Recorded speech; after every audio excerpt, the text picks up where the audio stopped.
on va enfin à Gorée après 3 jours de décalage qu'on était censé y aller. On y va enfin.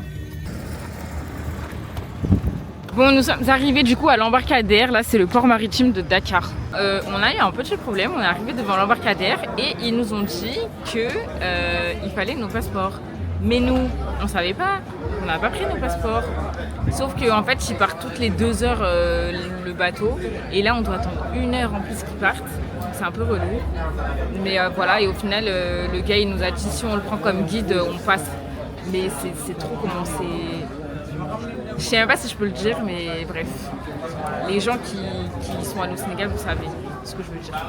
On est au niveau de l'embarcadère. On a pris des beignets. Moi, je vais prendre aussi un pain omelette parce que j'ai grave faim. On va goûter le beignet là. Il est archi dur. J'espère qu'il est bon. Sec. C'est un peu sec, ouais. Mais ça va, genre.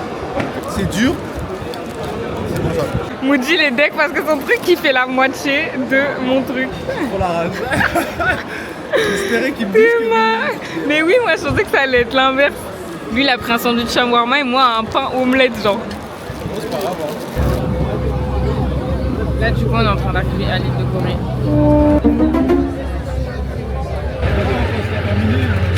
On est à l'île de Gorée. L'eau, elle est super transparente. Je pense qu'on va aller se baigner même si on n'a rien pris pour se baigner. Il y a grave des restaurants dès qu'on rentre sur l'île.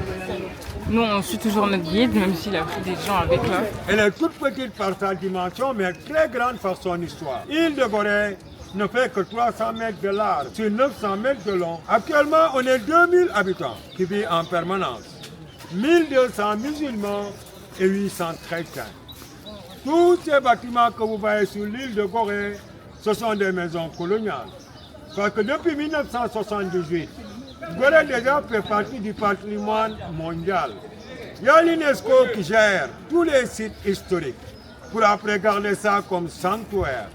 C'est pour cela, à Gorée, on nous a interdit de modifier les bâtiments.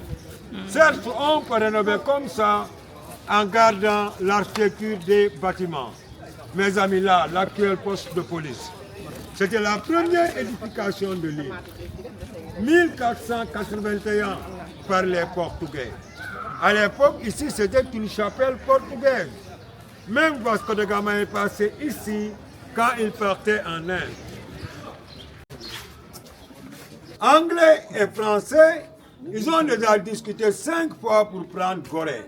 Le pourquoi? Parce que géographiquement parlant, l'île de Gorée, à l'époque, c'était le centre de transit de toute l'Afrique de l'Ouest.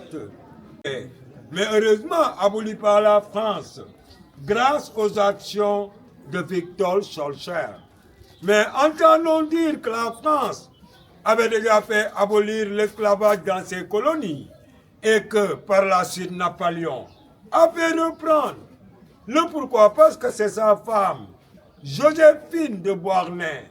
C'est elle qui avait des champs de canne à sucre en Martinique. Alors c'est elle qui faisait pression sur Napoléon pour reprendre la traite. Mais ça ne lui a même pas porté de chance, mes amis. Car elle a presque duré 4 siècles. Et on n'en parle même pas. Mais nous qui habitons sur Gorée, on ne va jamais cesser d'en parler. Vivez sur cette île-là, le chevalier de Boufflers. Boufflers vivait ici en concubinage avec une femme signare qui s'appelait Anne-Marie Pépin. Anne Pépin, mère noire et père chirurgien français. C'est là même qu'on avait organisé le premier festival des arts nègres en 1966 en mosquée 1892. Je vous ai dit, on est 2000 habitants, 1200 musulmans et 800 chrétiens. Mais on s'entend très bien. Les Noëls, on dit que tout Gorée est chrétien. La Tabaski pareillement. On vit de parfaite harmonie dans Gorée. Mais que les filles, elles sont 200 dedans, nourries, logées par l'État du Sénégal. Ce sont des pensionnaires ici. Les vendredis soirs, elles retournent chez elles et les dimanches, elles reviennent à l'école. C'est l'élite parce que c'est sélectionné par l'État du Sénégal. Les 25 premières sur l'entrée en 6e dans toutes les régions du Sénégal. École Mariamaba. Mariamaba, c'est la marraine, c'est l'écrivaine. C'est elle qui a fait ici l'onglet. Chant écarlate aussi. C'est des tableaux qui sont les meilleurs à souvenirs de sable l'île. naturel, comme ça le Sénégal et les pays trop. Voilà. Maintenant, si moi je vous cite les origines du sable. Le sable jaune là, ça vient de Lompoul. C'est le désert de Lompoul, c'est vers Kébémer, c'est le nord du Sénégal. Il y a aussi le sable du Cap Skirring à Casamance, le sable gris, ça vient de Casamance. Voilà. Il y a aussi le sable de Lac Rose, le sable de Zil du Saloum, c'est à Kaolack, le sable vert. Le sable blanc aussi, ça vient de Sali, Sali c'est en Bourg. Il y a aussi le sable du Mauritanie, le désert de Mauritanie. Voilà. Sahara. Le Sahara, oui. Le Ténéré désert aussi, Maroc, l'Algérie, etc. Il y a aussi les mines de fer de Guelph à Zouérate, le sable ferreux. Voilà. Maintenant, pour finir, le sable noir, ça vient des volcans de Mamel à Ouakam, là où il y a un monument de la Renaissance. Ah, c'est un volcan là-bas? On arrive à collecter jusqu'à 15 kg de sable naturel. On a 10 ici. On a comme col, c'est la sève du baobab avec la pomme arabique. Ok. Je vous fais une petite démonstration. C'est la partie plus impressionnante. Voilà. Maintenant, je dessine directement avec la colle. Madame, regardez ici. Après le dessin, je vais mettre les sables. Je commence à plus foncé au plus clair. Voilà. Cette technique-là, ça vient de l'école de Beaux-Arts. Là, il faut bien regarder pour ne pas dire que c'est de la magie. Hein. Pourquoi il dit c'est de la magie noire? Regarde, regarde. Je commence à plus foncé. À la fin, si c'est joli, vous applaudissez. Si c'est pas joli aussi. On prend le sable et on se verse sur le visage. Voilà.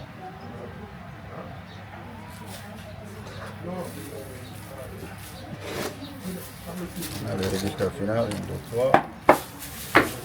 Waouh! Grave! Voilà, maintenant, toutes les tables que vous voyez là, ils sont faits comme ça. Ils sont faits pareil. Maintenant, si vous êtes intéressé aussi, le petit là, c'est 5 000. Au moins, Du coup, là, on va à la maison des esclaves. Du coup, là, on a pris un ticket, c'est 1500 francs par personne pour le musée.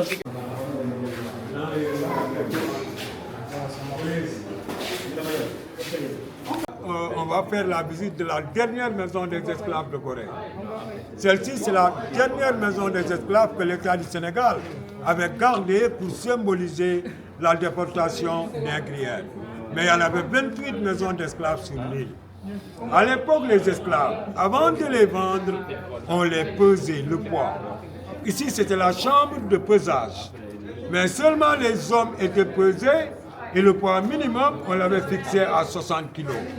Parce qu'à l'époque, la virginité d'une femme, ça dépendait de la fermeté de ses seins. Et pour l'enfant, sa dentition.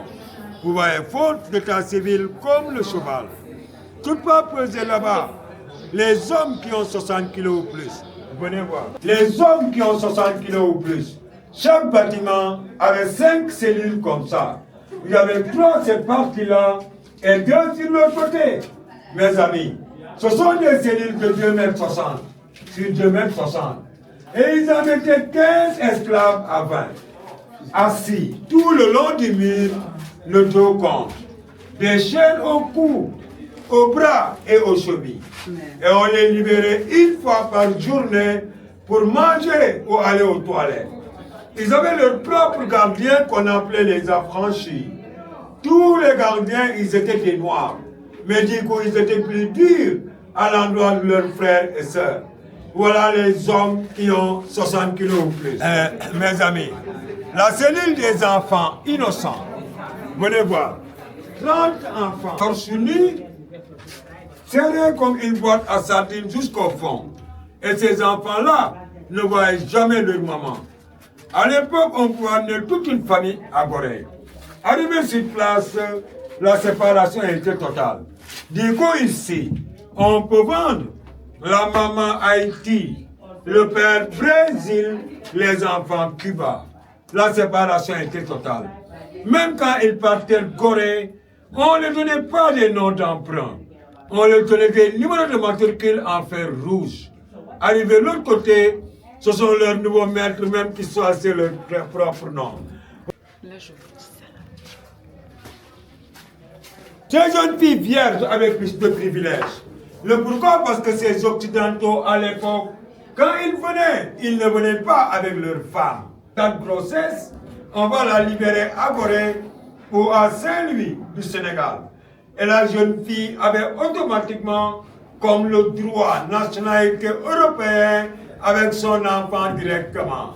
Donc vous voyez que c'était un intérêt sur ces jeunes esclaves de se donner aux Occidentaux pour tomber enceinte pour être libre. Maintenant, si l'enfant naît, si c'est une fille, c'est ce qu'on appelle les signages. Si c'est un garçon, c'est le mulâtre. Là, je fais la visite et en fait, ça me saoule parce qu'il y a une dame qui me saoule. C'est là qu'on les mettait, à l'effet de les gaver comme des oies. On les donnait de l'haricot. Vous voyez que c'est farineux. Mais au délai de 3 mois, si tu n'atteins pas 60 kilos, maintenant c'est travail maisonnal, comme domestique. Ici à Gorée ou à Saint-Louis du Sénégal, sous les escaliers, les récalcitrants, ceux qui se rebellaient, ceux qui ne voulaient pas obéir, là c'était le cachot. 5 à 6 esclaves dedans. On sortait d'ici, leurs yeux avaient des larmes. Ici c'était le cachot. 5 à 6 esclaves dedans. On est devant la fameuse porte dite du voyage sans retour. Parce que ici déjà les esclaves, ils allaient déjà les yeux fixés vers l'infini de la souffrance. Nos ancêtres martyrs. Quand on t'a vendu et puis le bateau n'est pas encore arrivé, on les encastrait dans les deux là pour attendre le bateau. Les deux tenaient une cellule derrière les gardiens. Hélas, tous ces gardiens-là, ils étaient des noirs. Mais ils étaient plus durs à l'endroit de leurs frères et sœurs. Dans la mer, il y avait beaucoup de requins. Pourquoi ces requins? Parce que malades ou agonisants étaient systématiquement balancés dans l'eau.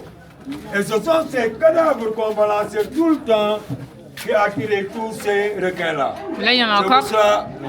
Quand on a eu la visite du pape Jean-Paul II, c'est devant la porte du voyage sans retour que le pape avait demandé le pardon pour l'Afrique noire. Pourquoi? Parce que beaucoup de nos missionnaires catholiques étaient impliqués dans la traite négrière. Et ils n'étaient pas tous des saints, nos missionnaires là du coup. On avait accepté de dire oui pour le pardon au pape, mais non pour l'oubli. Parce que 400 ans de souffrance et d'humiliation, c'est un peu trop aussi.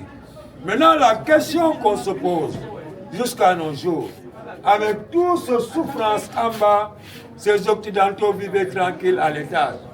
Boire l'alcool, manger tout ce qu'ils voulaient. Amener les jeunes filles. Avec le cri des enfants, la prianteur. La souffrance, eux, ils se mettaient tranquilles là-haut. Après, vous allez revenir avec vous. Les plus rebelles, on les attachait au poteau pour leur donner des coups de fouet. Donc là, c'était pour la torture.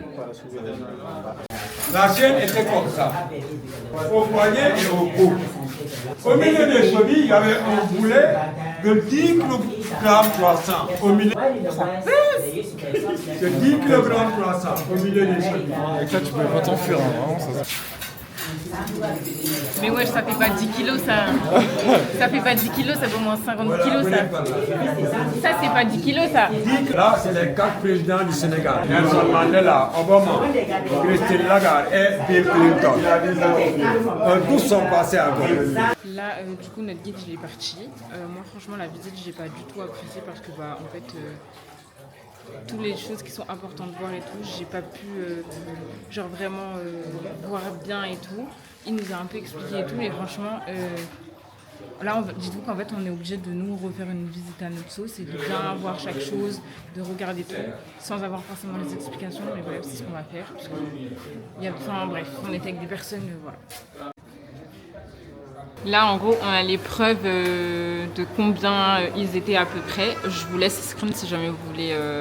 Enfin, je vous laisse mettre pause si jamais vous voulez voir mieux.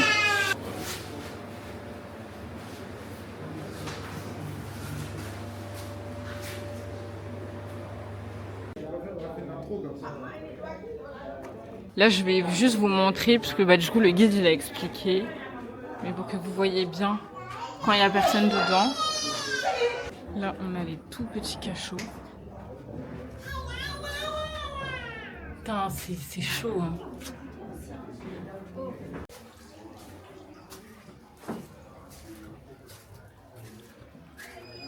On est au niveau de la porte d'aller sans retour et du coup, je pense c'est là où les esclaves ils étaient jetés à la mer. Et du coup, juste à côté de la porte, c'est là où ils attendaient avant d'être embarqués sur les bateaux et tout. Bon, je suis dégoûtée, j'ai plus beaucoup de batterie dans ma caméra, donc j'espère que je vais pouvoir vous montrer tout ce que je veux vous montrer. Timo et Muji sont montés à l'étage. Je vais aller les rejoindre parce qu'il y a plein de choses qui sont expliquées aussi ici. Là, il y a une frise chronologique.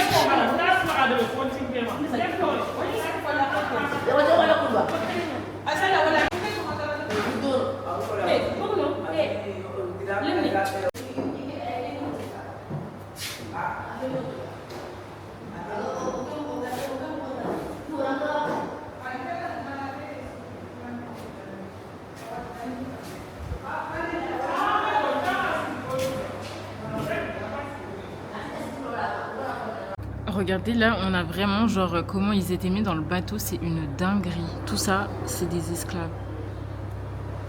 Et là, pareil.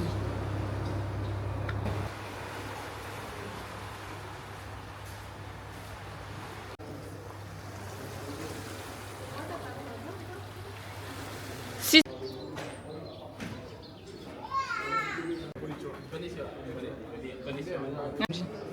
Moi? Oui.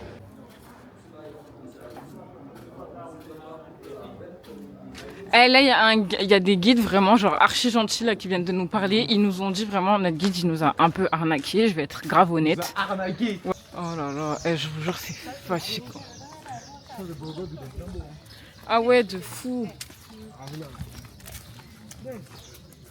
Non, ça va, on est pressé, on doit monter en haut, vite. Ah ouais, non. J'aime Inch'Allah. trop. Merci. Les toiles comme ça, elles sont super belles. Grave. Ah ouais, là on est à C'est une dinguerie. au rebord de la falaise. Hein. Regardez ici. On va voir une falaise. Là, je risque ma caméra pour essayer de voir quelque chose. Attends, je vais faire. Vous savez qu'on est vraiment au bord du bord. Ah ouais, on voit bien, hein. En fait, là, je te tiens, mais tu sais que si tu tombes, je tombe avec toi. Genre, tu vas pouvoir réussir à te retenir. Ah, c'est beau. Là, du coup, il y a l'église. Et j'ai que 3%. Bref, là, on doit partir du coup de l'île de Gorée. Le bateau, il est là. Il y a déjà des gens dessus. J'espère qu'il y a encore de la place et qu'on ne doit pas attendre le prochain. Bon, j'ai un peu rechargé ma caméra. Muji et moi, on est partis manger du coup dans le réseau de crêpes où on était partis la dernière fois avec Timo. Elle est rentrée, elle devait se ramasser, mais en fait, il y avait grave des bouchons. Il faut savoir que nous, on avait 1 heure pour arriver au restaurant. Elle est toujours pas rentrée à l'appart. Donc voilà. Nous, on mange et ensuite, on rentre. Muji, il a pris une gaufre en mode burger. Ah, mais t'en as 2, wesh. Ouais, bah heureusement. Et moi, une crêpe poulet, etc., etc. Salut. On est sur le départ, mais j'ai oublié de faire un home tour, donc je retourne à l'appart pour vous montrer. Voilà, là on a la cuisine, le salon, la télé. Et juste ici, du coup, on a la chambre. Le lit, il est immense. Un placard, mais bon, on l'a pas utilisé. On a un énorme balcon qui fait vraiment genre tout ça. Et ensuite, la salle de bain. Voilà. Il y a les toilettes et la douche au fond. Donc voilà, c'était plutôt pas mal. Et juste à côté, du coup, il y en avait un deuxième où il y avait du coup ma mère et ma soeur qui étaient là. Et en fait, ce qui est cool, c'est que du coup, les deux, ils appartiennent au même propriétaire sur Airbnb. Et vu qu'on était 4 mais qu'on voulait être séparés, c'était bien. Du coup, là, on est reparti sur Golf Sud. On est parti du coup chez ma grand-mère déposer nos affaires. Là, on va manger. Et en fait, après, on n'a plus le temps. Moi, je voulais grave aller au marché acheter des trucs, mais on n'a pas du tout le temps. Donc, on va faire comme on peut. On est parti du coup dans un petit resto. Là, c'est vraiment pas cher. Vu qu'on est vraiment très limite niveau temps, là, on se dépêche d'aller au magasin. Parce que moi, je voulais acheter du churaï. Ma mère, elle voulait acheter des serpillères. Ne me demandez pas pourquoi. Bon, et les autres, on n'aime pas trop? Non, les autres, Du coup, on est vraiment en train de remplir grave du churaï. c'est bon ça? Ouais, vas-y. c'est bon, Ouais. Donc, on va prendre tout ça là. Bon, là, il est 13h. On est vraiment short niveau de temps. On a récupéré notre nourriture. C'est un voyage qui se termine. Nous sommes à l'aéroport de Dakar et nous rentrons à Marseille. Et après, on doit retourner à Paris. Allez, ciao. Tu veux dire au revoir à ma vidéo? Ouais. Du coup, je sais pas pourquoi elle dit aéroport de Dakar parce que ça s'appelle aéroport de Dakar, mais en fait, l'aéroport de Dakar, il est plus en Pourquoi tu fonction débites? parce qu'il Eh, c'est y a la un fin de la aéroport vidéo, à tu crois que tu Dakar vas de t'écouter? base. Mais du coup, c'est l'aéroport Blaise Ouais. Diagne. Blaise Diane. C'est toi, Diane, ouais. C'est le nom de Blaise.